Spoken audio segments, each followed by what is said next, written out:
자, 우리 이제 요한 2서 3절과 4절을 읽고 함께 공부해 보도록 하겠습니다. 자, 우리 A절 에스타이 메트헤몬 카리스 엘레오스 에이레네. B절 파라테우 파트로스. C절 까이 파라 이예수 크리스투 뚜 휘우 뚜 파트로스. D절 엔 알레테이아 까이 아가페. 2절 에카렌 리안. F절 호티 휴레카. G절 에크톤 테크논 수 베리 바툰타스 엔 알레테이아.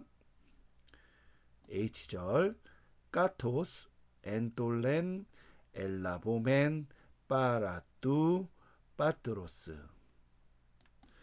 우리 이 부분을 함께 읽어보니까요. 조금 많이 반복적으로 등장하는 단어들이 존재하는 것 같아요. 뭐 예를 들면은 파트로스, 파트로스, 그리고 이미 앞에서 여러 번 나왔던 알렐테이아, 알렐테이아, 이런 단어들이 등장하네요. 그러니까 우리가 소리내서 한번 이렇게 성경 구절을 읽어보는 것이 우리가 이런 것들을 관찰할 수 있는 좋은 기회가 되니까 여러분들이 매번 공부할 때마다 소리를 내서 한번 읽어보는 연습을 게으르게 하지 않았으면 좋을 것 같습니다. 자, 우리 그러면 우리 3절의 A절부터 한번 천천히 분해하면서 해석해 나가도록 하겠습니다. 자, 우선은 A절에 보면은 에스타이가 나와요. 여러분 이거 1절, 2절 공부할 때 이미 한번 나왔던 단어입니다. 그래서 되다 혹은 이다 동사의 현재 직설법 단수 3인칭 형태죠. 한번 써보겠습니다. 현재 직설법 단수 3인칭. 여러분 이 경우는 그럼 어떻게 돼야 되느냐? 주어가 단수 3인칭이어야 돼요. 그러니까 우리가 그것은 혹은 뭐 그나 그녀나 그것인데 어쨌든 그것이라고 한번 해보겠습니다. 그것이 있을 것이다. 누구와 함께? 메트 헤몬. 이거 앞에 한번 나왔죠. 그래서 우리와 함께 있을 것이다예요. 자, 그러면 무엇이 우리와 함께 있느냐 했을 때 바로 뒤에 보니까 뭐가 나오냐면 카리스가 등장을 했죠. 여러분 카리스라는 단어 우리 단어장 2번에 보면은 카리스 카리토스 해서 은혜라는 의미예요. 그러니까 이렇게 되겠죠. 그러면 은혜가 우리와 함께 있을 것이다. 여러분 이렇게 하면은 3인칭 단수 주어가 카리스니까 별 큰 문제 없이 해결될 수가 있어요. 그런데 우리 A절에 있는 부분을 끝까지 읽어보면은 이제 한 가지 문제가 발견합니다. 그게 뭐냐면 카리스 뒤에 엘레오스라는 단어가 나오고요. 그 다음에 에이레나라는 단어가 등장한다는 거예요. 여러분 엘레오스라는 단어는 2고경 어미처럼 보이지만 오스가 사실은 3고경 어미가 되어서 중성 단수 주격 명사가 된다는 점 여러분 주의해 주시면 좋을 것 같아요. 어쨌든 그러면 지금 카리스라는 단어, 엘레오스라는 단어, 그리고 평강의 의미를 갖고 있는 에이레라는 단어, 이 세 개가 사실은 주어로 등장한다는 거죠. 그러면 어떤 문제가 생기느냐? 헬러 동사는 단수 3인칭인데 주어가 은혜, 자비, 평강 혹은 평화 이렇게 세 가지가 되니까 지금 수가 맞지 않는 거예요. 이럴 경우를 우리가 어떻게 이해해야 되느냐 할 때 간단한 방법은 이겁니다. 그 사도 요한께서 은혜, 자비, 평강 혹은 평화 요 단어를 분리된 개념으로 각각 이해했던 것이 아니라 하나의 세트로 이해한 것으로 볼 수 있다는 거죠. 물론 은혜와 자비와 평강, 그러니까 은혜 이퀄 자비, 자비 이퀄 평강 이렇게 이해한 건 아닐지라도 이 세 개가 뗄 수 없는 하나의 어떤 삼위일체 같은 것을 이룬다라고 이제 이해했다고 볼 수 있는 겁니다. 그렇다면 단어는 세 개의 복수적인 어떤 이제 수를 갖지만 의미는 하나. 영어로 이제 트리아드라고 하는데 그 하나의 개념을 갖기 때문에 개념상 이것이 단수 3인칭으로 쓴 것으로 우리가 보면 좋을 것 같아요. 일종의 이제 문법적 허용이라고 이해하시면 좋을 것 같습니다. 자, 이후에 이제 빠르라는 이제 단어가 나오는데요. 여러분 이 빠르라는 단어는 전치사인데요. 얘는 속격과 쓰입니다. 그래서 빠르라 속이고 뜻은 무언으로부터 이런 뜻이에요. 그러니까 뒤에 테우 빠트로스가 나왔으니까 하나님으로부터라는 뜻인데 여러분 빠트로스라는 단어는 아버지라는 뜻이지 않습니까? 이 상고경 명사의 속격 형태인데 아버지 하나님이라는 말로 우리가 번역할 수가 있어요. 하지만 우리가 이제 개념상 하나님 아버지라는 의미를 쓰니까 요 하나님이라는 속격 명사와 아버지라는 속격 명사가 동격, 그러니까 동격을 가지고 나타내는 이제 배열이다 이렇게 이해하시면 좋을 것 같아요. 그럼 이렇게 되겠죠. 하나님 대신 아버지로부터 까이 그리고 빠라 예수 그리스도. 여러분 이거는 또 동일하게 빠라가 나왔으니까요. 예수 그리스도로부터. 근데 예수 그리스도가 누구시냐? 뚜 히우 뚜 빠토로스예요. 여러분 우선은 뚜 히우부터 볼게요. 여러분 뚜 히우를 우리가 분해해 보면 어떻게 되냐면 얘는 남성 단수 속격이죠. 여러분 우리가 만약에 이것을 또 문법적으로만 이해하면 어떻게 되겠어요? 아주 기초적으로 보면 아들의 그리스도 예수잖아요. 혹은 아들의 예수 그리스도. 그런데 아들의 예수 그리스도라는 개념은 생소하죠. 그래서 사실 우리가 어떻게 이해하면 좋냐면 그리스도 예수, 예수 그리스도 곧 아들 이렇게 이해하는 것이 좋을 것 같아요. 그래서 아버지와 아들의 개념으로 이해하면 되는 것 같고요. 뒤에 나오는 뚜 빠토로스 같은 경우에는 얘는 앞에 나온 요 빠토로스와 개념을 같이 하는 거기 때문에 아버지의 아들 되신 예수 그리스도다. 이렇게 이해하면은 큰 문제가 없을 것 같아요. 자, 흥미로운 건 뭐냐면 이 아버지라는 개념을 하나님께 적용도 했지만 예수님에 대해서 하나님의 아들이 아니라 아버지의 아들이라는 표현을 쓴 것이 굉장히 흥미로운 표현이에요. 사실은 그렇기 때문에 요 아들됨, 아버지됨에 대한 이 주제가 이제 요한 2서에서는 굉장히 중요한 요소일 수가 있다는 것을 우리가 암시한다고 볼 수 있는 겁니다. 자, D절로 가면요. 이제 뭐가 나오냐면 전치사 n이 나와요.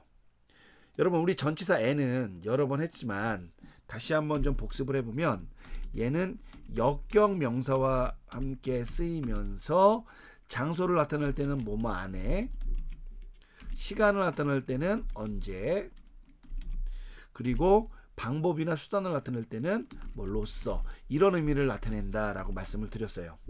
자, 그러면 역격 명사가 와야 되니까 뒤에 보니까 알렐테이아 까이 아가페라는 단어가 나왔어요.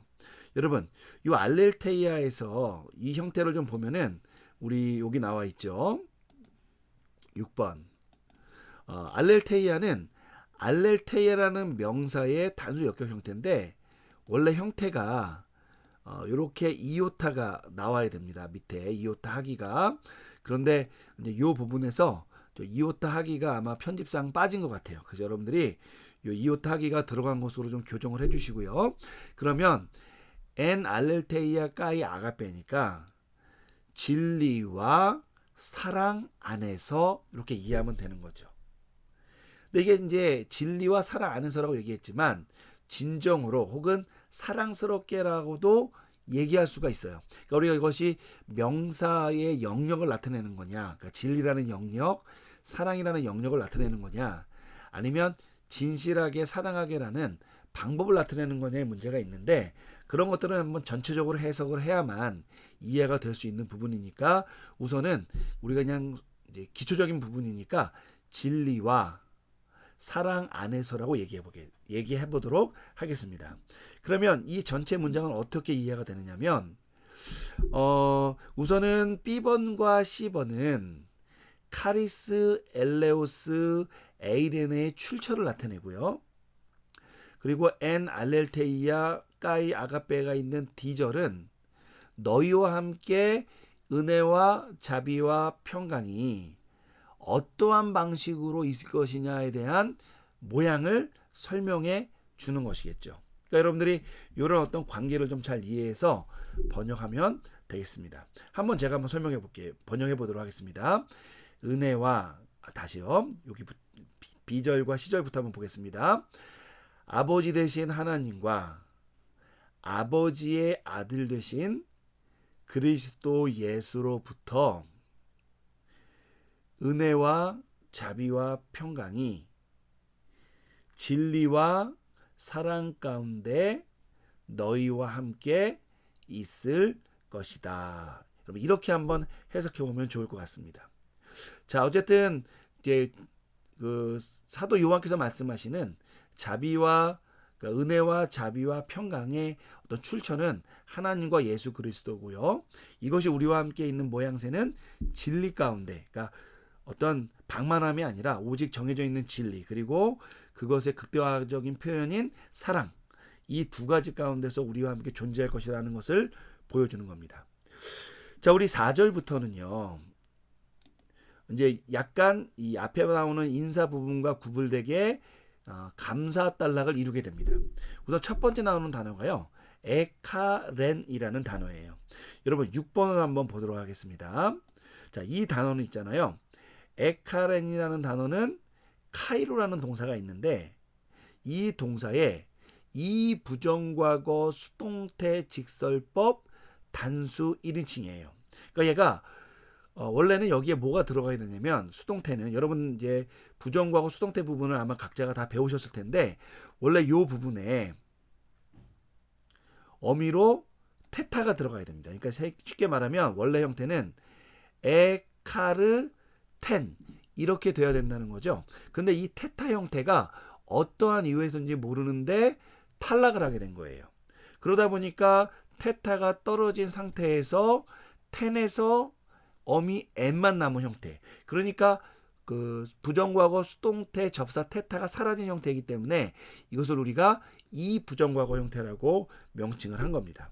어쨌든 뜻은 기뻐하다도 되고 기쁘게 하다가도 되는데 이 형태가 수동태가 됐으니까 기뻐해지게 되었다니까 우리말로 하면은 기뻐했다 혹은 기쁘게 되었다라는 의미를 갖게 되는 거죠. 그러니까 여러분들이 이 단어는 그냥 내가 기뻐했다 혹은 기쁘게 되었다라고 해석하면 됩니다.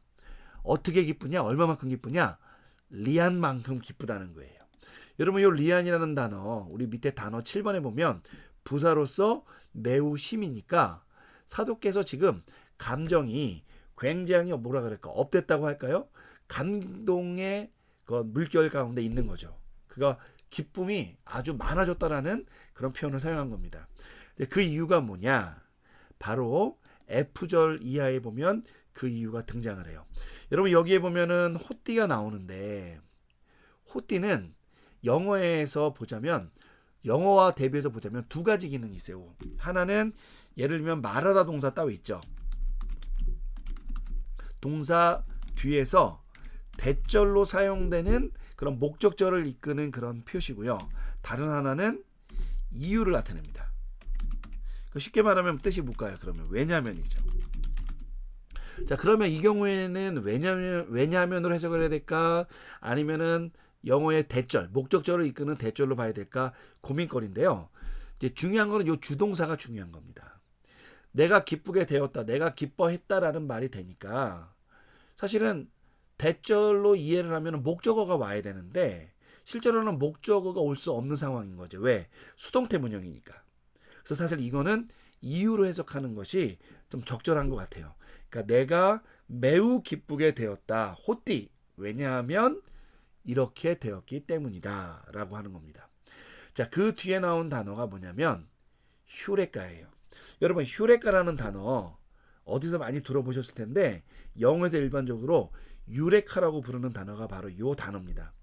그래서 원래는 휴레카라고 불러야 되는데 이제 우리가 아마 이 강기식이 탈락돼서 유레카 이렇게 부르는 거고요. 여러분 이 단어는 굉장히 유명한 그 인물과 연결이 되어 있는 단어인 거 아시죠? 아르키메데스라는 분이 이 물의 어떤 금의 어떤 질량과 이 물의 어떤 넘침에 관련되어 있는 문제, 그것을 목욕탕에서 발견하고 나서 그가 이제 목욕을 하다가 말고 유레카 이렇게 소리를 지르면서 밖으로 뛰어나갔다라는 그 일화가 있지 않습니까? 바로 그 일화와 관련되어 있는 단어예요.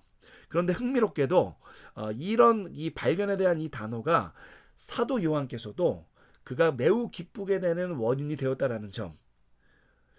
쉽게 말하면은 뭐 꼭 사도께서 아르키메데스를 염두에 두고 뭐 예를 들면 어떤 이야기를 염두에 두고 한 얘기는 아니겠지만 그가 이 발견이라는 것의 이 기쁨이 얼마나 컸는지를 분명히 보여주는 거죠.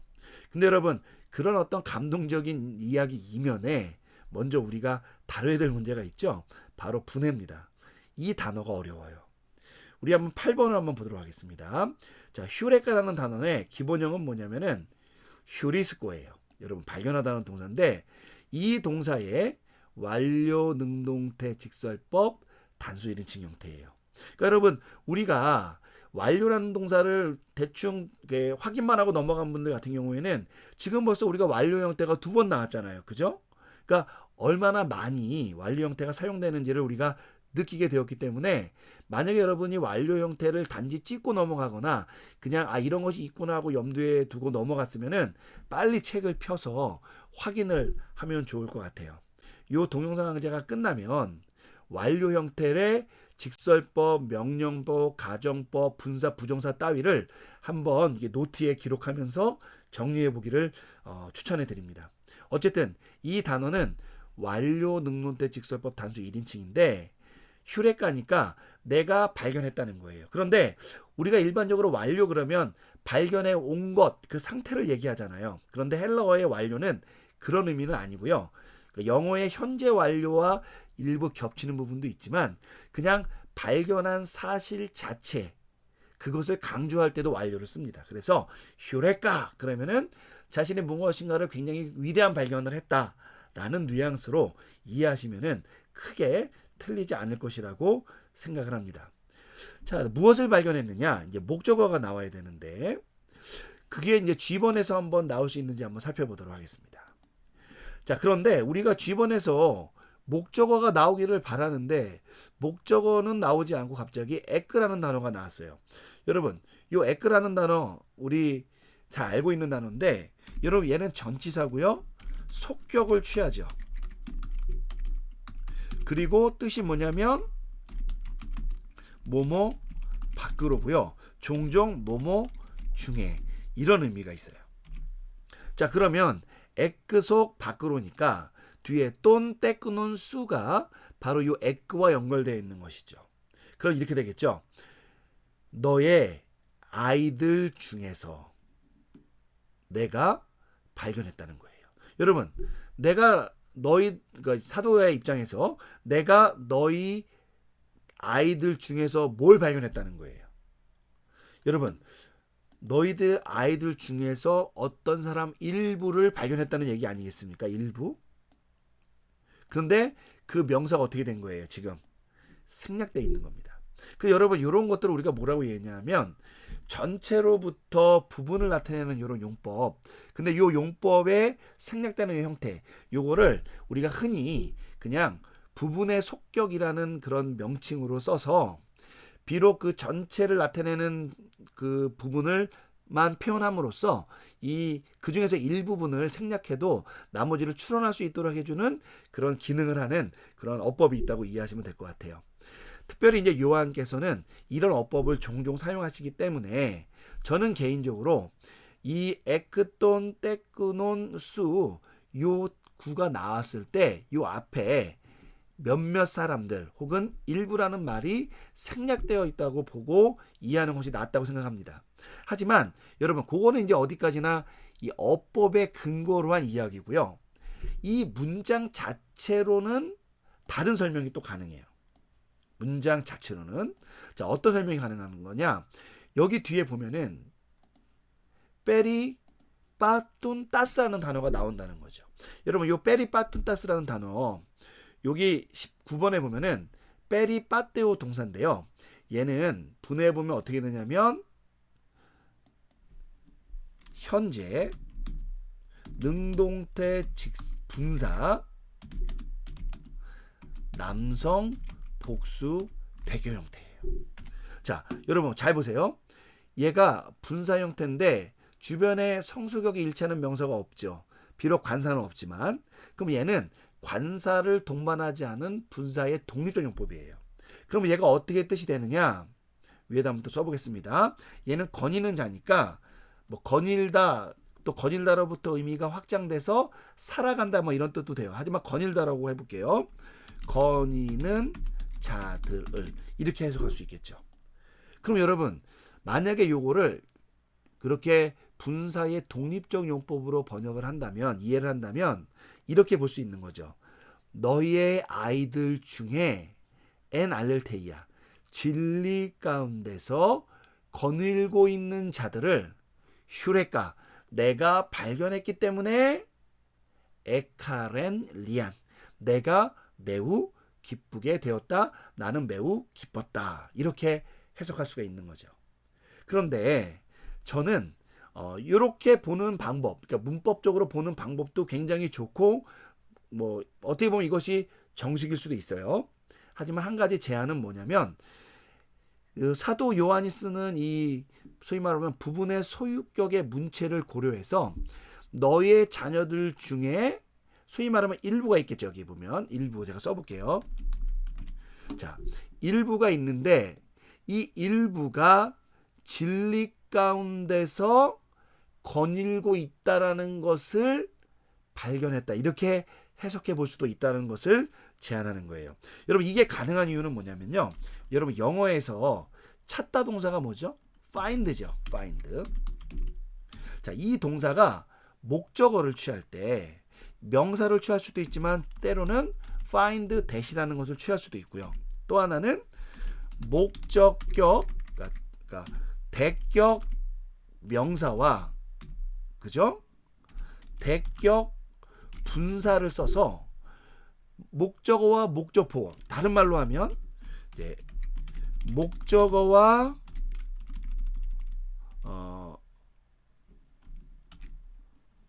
밑에도 한번 써볼게요. 이게 좀 겹치니까요. 목적어와 목적보어를 사용해서 쉽게 말하면은, 우리말로 하면은 이것이 이거 하는 것을 발견했다, 이렇게 사용할 수도 있다라는 거죠. 자, 그러면 지금 어떻게 되는 거냐? 이 부분의 속격에 의해서 암시되어 있는 명사가 대격 명사, 즉 목적어가 되고요. 복수 형태겠죠. 그리고 분사, 요 페리 빠툰따스가 목적 보어가 돼서 내가 너의 아이들 중에 일부가 진리 가운데 거닐고 있는 것을 발견했기 때문이다라고도 해석할 수 있다는 거예요. 근데 휴레카라는 단어를 우리가 고민해 볼 때 이 단어는 사실은 지금 제가 여러분들에게 제안한 방식으로 해석하는 것도 굉장히 일반적인 해석이라고 볼 수 있습니다. 여러분들이 이걸 어떻게 해석을 할지는 여러분들이 선택을 하면 좋겠지만, 어쨌든 우리가 요 일부라는 말을 생각하지 못할 때에는 페리 빠툰따스라는 단어를 그냥 분사의 독립적 용법으로 해서 이 휴레카라는 단어의 목적어로 그냥 취하고, 아니면 부분의 속격의 용법을 고려해서 목적어, 목적보어 요 구문을 만들어서 해석을 해도 큰 문제가 없습니다. 자, 그런데 이제 H번이 좀 문제예요. H절이. 왜냐하면 이렇게까지 다 해석을 했는데 H절에서 그러면은 이게 좀 문장이 원활하게 흘러가게 되는데 이 문장이 약간 조금 어색합니다. 자, 한번 보고 생각해 보도록 하겠습니다. 자, 한번 제가 볼게요. 까토스. 여러분, 까토스라는 단어는 뭐뭐처럼, 뭐 영어의 as 정도, just as 정도로 보시면 되겠어요. 그러면은 이거인 것처럼이에요. 어떤 거냐? 엔톨렌. 여러분, 엔톨렌이라는 요 단어는 우리 밑에 단어장에 나온 것처럼 그냥 계명이라는 말이에요. 여러분, 율법과 다르게 율법이라는 단어는 노모스고요. 얘는 계명이에요. 그럼 이렇게 되겠죠? 계명을 뭐뭐 했던 것처럼이에요. 자, 뭘 했느냐? 엘라보멘이에요. 여러분, 엘라보멘이라는 단어 우리 밑에 보면은 기본형은 람바노고요. 얘는 이 람마노 동사의 이 부정과거 능동태 직설법 복수 1인칭입니다. 그러니까 해석은 뭐가 되냐면요. 얘는 우리가 취했다예요. 우리가 취했다. 영어의 took. 자, 그러면 우리가 뭘 취했느냐? 계명을 취했죠. 관사가 없으니까 그냥 어떤 계명을 취했다고 이해하시거나 꼭 관사가 없다고 해서 불특정한 건 아니에요. 헬라어에서는. 그렇기 때문에 그냥 계명을 취했다 하면 됩니다. 누구로부터? 빠라뚜 빠뚜로스. 여러분 여기 빠라뚜 빠뚜로스는 어디서 나왔어요? 이미 B절과 C절에 나오는데 주의점. 자, B절에서는 하나님과 아버지라는 단어 쓸 때 관사가 없었어요. 그죠? 그런데 C절에서는 앞에 나온 아버지를 언급했죠. 하나님이라는 표현을 쓰지 않고 아버지라는 표현을 써서 이 경우에는 관사를 붙였어요. 근데 여기에서도 지금 어떻게 돼 있어요? 관사가 붙어 있죠. 그러면 이 관사는 하나님을 분명히 지시하는 것과 동시에 C절에 나타난 이 아들, 그러니까 예수 그리스도와 관련되어져 있는 아버지라는 개념으로 이해하는 것이 더 타당한 것 같아요. 그래서 우리한테도 물론 하나님이 아버지시니까 하나님 아버지로부터 우리가 계명을 받았다라고 이해를 하는 것도 큰 무리는 없지만 C절, 그러니까 B절과 C절을 고려해서 H절을 보면 여기서 나타나는 이 아버지는 단순하게 우리의 하나님 아버지라는 그런 일반적인 의미를 넘어서서 자신의 아들 그리스도 예수를 보내서 역사를 이루신 그 하나님, 그러니까 구속 사역을 친히 이끄신 그 하나님을 지시하는 걸로 보면 되는 거죠. 그러니까 하나님 아버지, 이런 고백적 하나님 아버지가 아니라 모든 역사를 주관한 하나님 아버지라는 개념이에요. 그러니까 지금 무슨 얘기를 하는 거냐? 우리 소위 말하면 지금 사도 요한을 위시로 한, 그리고 오늘날까지 확장하면 이 강의를 듣고 있는 우리 크리스찬들, 우리가 계명을 받았다는 거예요. 누구로부터? 예수 그리스도를 통해서 모든 일을 이루시는 분, 그 하나님으로부터 계명을 받았다는 거예요. 근데 그 계명이 무엇이냐? 바로 그것이 받았던 것처럼이라는 말로 표현이 된 겁니다. 그러면 이 FGH가 이렇게 번역이 되는 거예요. 한번 보겠습니다. 우리가 그 아버지로부터 계명을 받은 것처럼 내가 너의 자녀들 중에 일부가 진리 가운데 행하는 것을 발견했기 때문에, 혹은 너의 자녀들 중 진리 가운데 행하는 자들 혹은 거니는 자들을 발견했기 때문에 내가 매우 기쁘게 되었다, 기뻐했다, 이렇게 되는 겁니다. 여러분, 그러면 H절에 우리가 아버지로부터 계명을 받은 것처럼 이라고 얘기할 때 이것은 단순하게 계명을 받았다라는 의미가 아니라 그 계명 안에 진리 가운데 행하는 삶, 진리 가운데 거니는 삶, 진리 가운데 우리 복음과 이 하나님의 진리 가운데 그 신앙인의 온전한 삶을 사는 것, 이 내용이 그 안에 포함되어 있다는 것이죠. 그래서 여러분, 그렇기 때문에 이 구조를 통해서 우리가 알 수 있는 건 뭐냐면, 우리가 받은 복음은 진리라는 지식을 아는 것이 아니라 우리의 삶으로 드러나는 삶으로서의 진리, 그 진리 가운데 살아감, 우리의 삶의 존재가 새 존재로 변함, 이런 것을 의미하고 있는 것으로 이 구조를 통해서 이해할 수가 있는 겁니다. 여러분, 우리가 조금 제가 주석적인 설명을 덧붙이긴 했지만 아마 문법적인 설명을 충분히 했으리라고 생각합니다. 여러분, 이 부분을 한번 쭉 읽어가면서 형태론적으로 어려웠던 제3국용이나 완료 형태, 또 제2부정과거 형태 공부해 보고요. 또 추가적으로 직접 여러분들이 한번 이렇게 노트에다가 써서 한번 친히 직접 분해해 보고, 또 잘 모르면 공부를 통해서 그 내용을 확인하는 시간 한 20-30분 정도 가져봤으면 좋겠다 제안합니다. 여러분 수고하셨습니다.